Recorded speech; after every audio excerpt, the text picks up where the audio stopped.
It's easy to get away from it all in Yorkshire's national parks. The dales and moors are world famous. But if you dial 999, you could be in for a long wait. In fact, just finding the scene of your accident can be a problem. At the Air Ambulance headquarters, dispatcher Dave Gardner is scrambling Helimed 98 to an emergency on a road so remote it's barely on the map. If you go from Stocks Reservoir, go directly north, and there's like Bowland Knots, and then Clapham Common, but that's just like a little track there. We're currently en route to Clapham Common, west of Settle, for a motorcyclist believed to have left the road, gone down an embankment.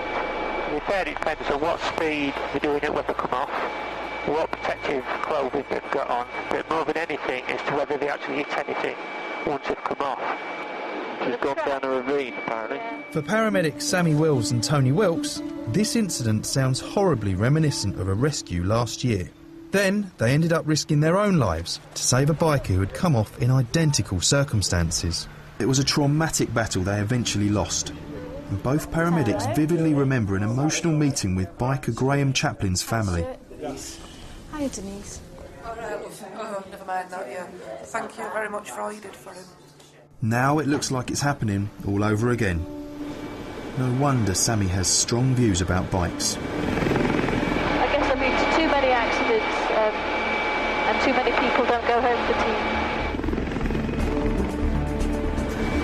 Okay, is that some people on the nose, 1 o'clock? Roger. Sammy and Tony are relieved to find that at least this roadside ravine isn't lined with trees, which are lethal obstacles for bikers. But the rider's lying precariously on a very steep slope. It doesn't look good. He is down a ravine and Tony's just going down to him and he'll get back to me if it is going to be a winch job. Did anybody actually witness this happening then? Or have you come... well, I don't know who did. I think Dave there saw her. Yeah, the speed, Dave? Speed, we came round was probably around about 50 mile an hour. About 50. Really? Taking it easy. You can see sort of like the mud puddle that was on the edge there, and she went wide to miss the mud so that it was on a clean bit of road, and next thing I saw was just the bike coming down the side and she was going over the side of the hill. The biker's horrified friends stopped to help her. Cici Muchai Ngei, or Melody as she's known to her mates, is lucky to be alive. OK, sweetheart, you said ambulance, OK, just come to have a quick look at you. Melody's friends knew enough about first aid not to move her or take her helmet off. She may look uncomfortable, but being left as she fell could have saved her from further injury. Melanie, OK, we said you're OK down to your waist. What about your legs? Have you got any pain in your legs anywhere? No. No? OK, so that feels OK? Yeah. Are you OK down there? Yeah. What about this leg? No pain at all? No. Can you feel me touching you? OK. Tony and Sammy fear Melody may have broken her neck. If so, one move could paralyse her for life. Do you feel like you're sliding or do you feel OK where you are? I'm OK. Melody's apologetic. Of course, too much bother. It caused too much bother. Give over. There I was doing nout. The ravine is slippery and treacherous. Some long grass brought Melody to a halt before she plunged all the way down to a moorland stream. Melody's in safe hands, but the paramedics and helpers know she's not out of danger yet. Everybody all right down there? You've got an awkward lift there, so if you can let somebody else in between you, that would be great.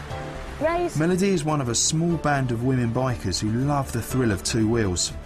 Everybody now all right? She's experiencing the painful downside to biking. And lower, nice and steady.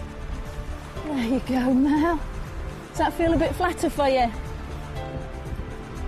I believe if this lady's momentum hadn't have stopped where she was, she would have continued onto the bottom and been quite severely injured, and it would have been impossible for us as a regular air ambulance to have got her out of that situation. You often see us holding a patient's head in line. We try and immobilise the spine. It's the back that we're concerned about. She's been a model patient, but it turns out that isn't surprising. I was unaware that Melody was a midwife, so often that medical knowledge, it makes us the worst patients. I think she's been quite lucky, actually. All the observations seem within normal limits. She's complained a bit of tenderness to a neck area, which is not surprising, seeing as what's happened. But she's playing down one of her arms, but essentially she seems okay. Tony's right. Hospital tests confirm that she's escaped with nothing more serious than a few bruises. A few days later, and Biker Melody is back at work in Leeds as CC the midwife.